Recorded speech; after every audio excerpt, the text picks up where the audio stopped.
নমস্কার বন্ধুরা, শর্মিলা সবিতে আপনাদের সকলকে স্বাগত। আজ আমি আপনাদের সাথে শেয়ার করব ট্যাংরা মাছের একটি রেসিপি। আপনারা ট্যাংরা মাছ বাড়িতে অনেকেই অনেকভাবে বানিয়ে থাকেন, কিন্তু আমি এই শীতের পেঁয়াজকলি দিয়ে কিভাবে এই রেসিপিটা বানাই সেটা দেখুন, আপনাদেরও ভালো লাগবে আর খেতেও খুব টেস্টি হয়। একবার আপনারা বাড়িতে এটাকে ট্রাই করবেন। চলুন তাহলে আজকের ভিডিওটি শুরু করা যাক। এখানে 6 পিস ট্যাংরা মাছ নিয়েছি, একটু বড় সাইজের। এতে পরিমাণ মতো নুন, পরিমাণ মতো হলুদ গুঁড়ো আর সামান্য একটু সর্ষের তেল দিয়ে ভালো করে মাখিয়ে ম্যারিনেট করে রেখে দেব। এখানে সর্ষের তেলটা দিলাম যাতে মাছটা ভাজার সময় না ফাটে, তার জন্য। কড়া গরম করে ভালো করে সর্ষের তেলটাও গরম করে নিয়ে মাছগুলো ছেড়ে দিলাম। এরপর মাছের দুটো সাইড ভালো করে ভেজে নেব। মাছের দুটো সাইড ভাজা ভাজা হয়ে গেছে, এবার মাছগুলোকে তেল থেকে তুলে নেব। এই তেলেই বেশ খানিকটা কালো জিরে এবার ফোড়ন দিয়ে দেব।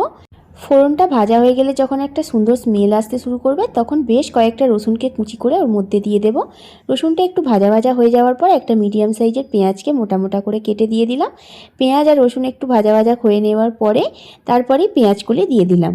পেঁয়াজ আর পেঁয়াজকলি ভালো করে একটু নাড়াচাড়া করে নেওয়ার পরে লম্বা লম্বা করে কেটে রাখা আলুও দিয়ে দিলাম। আপনারা যে যেরকম শেপে আলু কাটতে চান সেই হিসাবে কেটে এখানে ব্যবহার করতে পারেন। এরপর একটা মিডিয়াম সাইজের টমেটো দিয়ে তাতে পরিমাণ মতো নুন দিয়ে ভালো করে সমস্ত কিছুকে ভেজে নেব মিনিট 5 ধরে। সমস্ত কিছু যখন ভাজা ভাজা হয়ে যাবে, এরপর পরিমাণ মতো হলুদ গুঁড়ো, পরিমাণ মতো লঙ্কা গুঁড়ো আর সামান্য একটু কাশ্মীরি লঙ্কা দিয়ে মশলাটাকে কষিয়ে নেব অল্প অল্প জল দিয়ে। দেখুন, অল্প অল্প জল দিয়ে মশলাটাকে কষিয়ে নিচ্ছি। এতে বেশি কিছু গুঁড়ো মশলা ব্যবহার করার দরকার নেই, শুধু একটু নুন, হলুদ আর লঙ্কা গুঁড়ো ব্যবহার করলেই রান্নাটা কিন্তু পুরোপুরি রেডি হয়ে যাবে।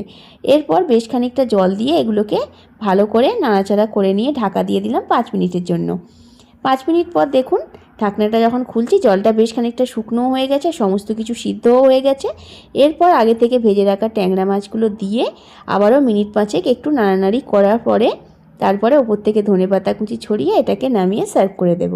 আজকের এই পেঁয়াজকলি দিয়ে ট্যাংরা মাছের রেসিপিটা যদি আপনাদের ভালো লাগে তাহলে ভিডিওটিতে লাইক, কমেন্ট অ্যান্ড শেয়ার করতে কিন্তু ভুলবেন না। আর আপনারা পারলে এটা একবার ট্রাই করবেন বাড়িতে।